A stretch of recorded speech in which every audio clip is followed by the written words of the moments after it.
At first glance, the cold, mathematical world of economics seems far removed from the emotional realm of storytelling. Yet, as this compelling work argues, the two are inextricably linked. The central premise is that narratives, simple, contagious stories that spread through populations, are a fundamental, yet long overlooked, driver of economic events.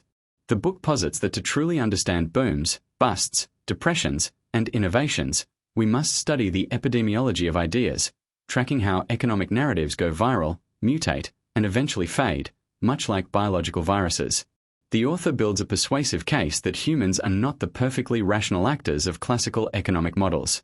Instead, we are storytelling creatures who make sense of the world and communicate values through shared tales.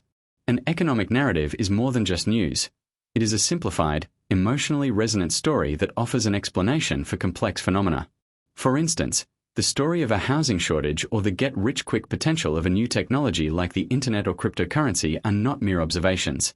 They are powerful narratives that, once they capture the public imagination, can compel millions to act in concert, buying homes or investing in stocks, thereby turning the story into a self-fulfilling prophecy for a time.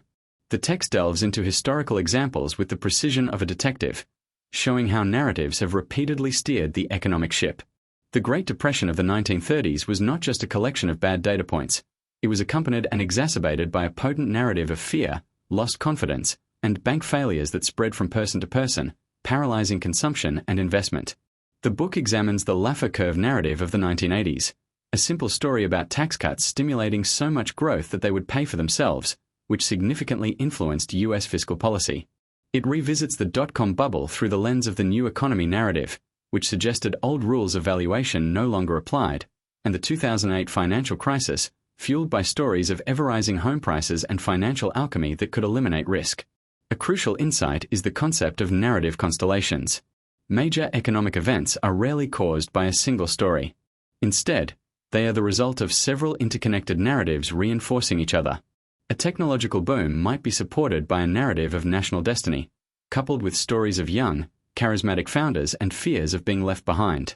The book also explores the life cycle of these tales, identifying 7 key features that make an economic narrative contagious: human interest, identity, immersion, simplicity, causality, familiar tropes, and time-specific relevance.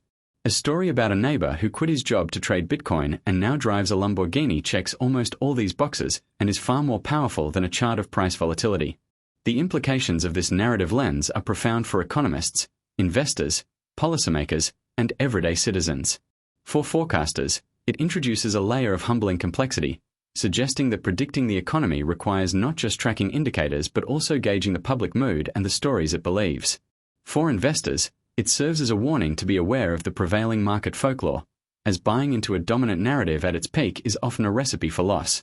For leaders and central bankers, the book suggests that managing economic confidence is, in essence, managing narratives, crafting and communicating stories of stability and resilience during a crisis. Ultimately, the work is a call for a new discipline. It advocates for the creation of a comprehensive narrative economics, a systematic effort to collect data on the prevalence and evolution of economic stories through tools like word frequency analysis in digital archives. By understanding the patterns of how stories spread, we might better anticipate their economic impact. The book leaves us with a powerful conclusion. The economy is not just a machine of incentives and resources. It is a theater of the human mind, a collective dream shaped by the stories we tell each other.